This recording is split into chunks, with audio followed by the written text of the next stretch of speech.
In this segment, Stephanie Miller is joined by Glenn Kirschner. Here's Stephanie. This is the aspiring dictator getting weaker, and he's going to fall. Politically, he's going to fall. And it's time for Chuck Schumer, crying Chuck. Remember he started crying at the airplanes?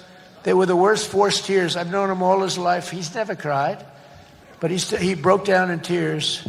He was so devastated. He didn't know why he was crying, but he just thought it was good to do. His people told him this was a good time to cry, crying Chuck. But it's time for Chuck Schumer and the radical Democrat Congress to stop playing games with the people's lives and to pass a clean funding bill that they've done 30 times before. Trump, I don't know if you saw this, Glenn, posted yesterday of Joe Biden. He is a criminal and should be in jail, a major lowlife and failure, an ugly person both inside and out. I beat him badly and love watching him squirm now. Brad said this: there truly isn't a bottom when it comes to Trump. Joe Biden is fighting an aggressive cancer. Trump is over there on Truth Social calling for Biden's arrest. 0 moral compass. And what was it, 2 days ago? We said the same. Jack Smith is a criminal, needs to go to prison. I mean, I have to say you're right about the decline. It just seems more and more demented, these kind of ravings, because obviously we've seen Pam Bondi carry out his orders specifically before, but this seems to be getting just more and more unhinged.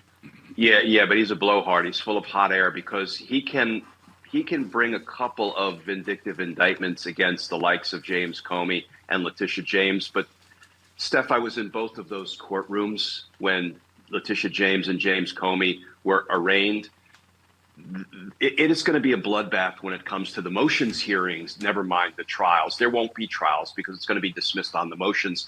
And that's going to expose Donald Trump as just full of hot air and unable to follow through with his threats to successfully prosecute people. It doesn't mean he's not hurting them in the interim. He is. But when these cases begin to explode, that's going to expose him as and his threats, I think, will no longer land.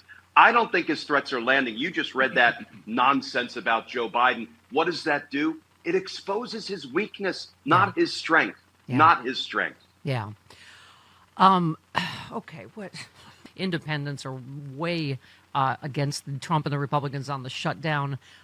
This poll, a majority of Americans oppose Trump's plan to replace the White House East Wing with a ballroom. We're at almost 60% disapproval or above on just about every single issue, including that one. Just 28% support it. But once again, here we are. House Democrats send letter to Trump at what remains of 1600 Pennsylvania Avenue, demanding he stop this reckless vanity project. Again, who's going to stop him? Exactly. No, he's not. Yeah. I get the Democrats should do this because, obviously, like Adam Schiff asked, we need to know who these secret donors are that are getting government favors. But, at this point, but who's enforcing all of that? Right. Yeah, who's enforcing it is right. He doesn't own the White House, right? He doesn't even rent. It's public housing. Frankly, it's our housing. He doesn't have the lawful authority to tear it down. Again, this is another count in whatever we're going to call the Nuremberg trials. But you're absolutely right, Steph. His poll numbers are lower than you know what. Yes. And that is probably why for 3 days running, Senate Republicans crossed over and told him no and no and no on tariffs. This is the aspiring dictator getting weaker. And he's going to fall. Politically, he's going to fall. It's just a matter of time. I don't know when, and I don't know how much damage he's going to be able to do to the nation and to the American people in the interim. I am more convinced every minute of every day he's going to fall. Yeah, Ron Filipowski said, who could have foreseen Trump taking maximum advantage of the Supreme Court granting full immunity to presidents who sell pardons to the highest bidder and commit crimes? Now the only remedy is impeachment, which he knows Republicans will never do no matter what he does. That is what's put us in the current predicament. But why did Republicans just break with him 3 times on tariffs and smack him down 3 days running? Not because they're more afraid of him and the consequences of bucking him and breaking from him, but they're less afraid. So I disagree with Ron, who I respect. I don't think the reason the Republicans just broke from him is because of his poll numbers and because all they care about is their own reelection prospects, right? Yeah. There may come a time where they're like, you know what? It's time to impeach and remove because that's the only chance we have at getting reelected. So never say never. I never thought I would cite Marjorie Taylor Greene as a profiling courage, but there's a story about how the voice of reason there, yeah. But how she's winning the fight in her district, in her break with Trump because they're hurting, and it's. I mean, and they're about to hurt a whole lot more. They're about to hurt with SNAP and with insurance, and they're about to hurt a whole lot more. This also on the serious stack, nuclear testing is banned. Why does Orange Julius Caesar think he can just start testing again? He's going to kill us all if he isn't stopped.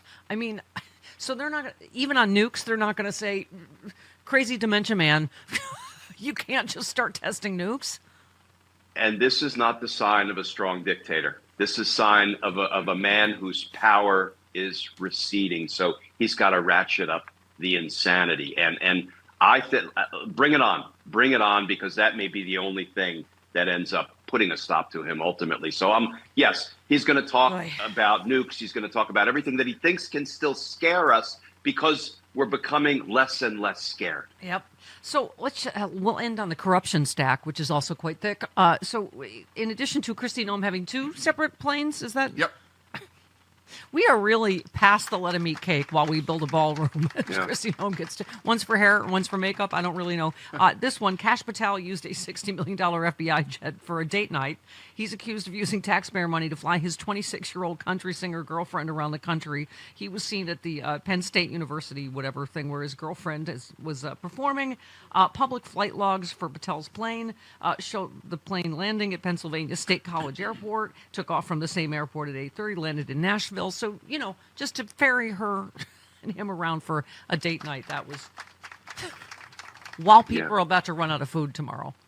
He's feeling himself now, but accountability is coming. It is going to be our mission, our obligation to make sure accountability comes when these people fall out of power, and they will. Yeah. I mean, that's the thing. It's not just Trump and his family. The grift is all of them. They're all finding a way to grift off this, and it's disgusting, especially in the middle of a shutdown where people are going to, lose their SNAP benefits and their health insurance is going to double or triple. I mean, it's just, this really is the stuff that revolution is made of, right? I mean, and this should really galvanize us. I say justice is a team sport. Nobody on the sidelines, everybody in the game. We proved that a couple of weeks ago when we, doubled the turnout for No King's Day 2.0. Let's get 3.0 on the books. Let's keep it going because, what they're doing is not sustainable. And when the pain begins to set in of the SNAP cuts and of everybody's, health insurance rates going up 115% in the coming days, guess who, whose feet that will land at? It's Donald Trump. It's his administration. It's the Republicans in Congress who I think will continue to want to separate themselves from Trump.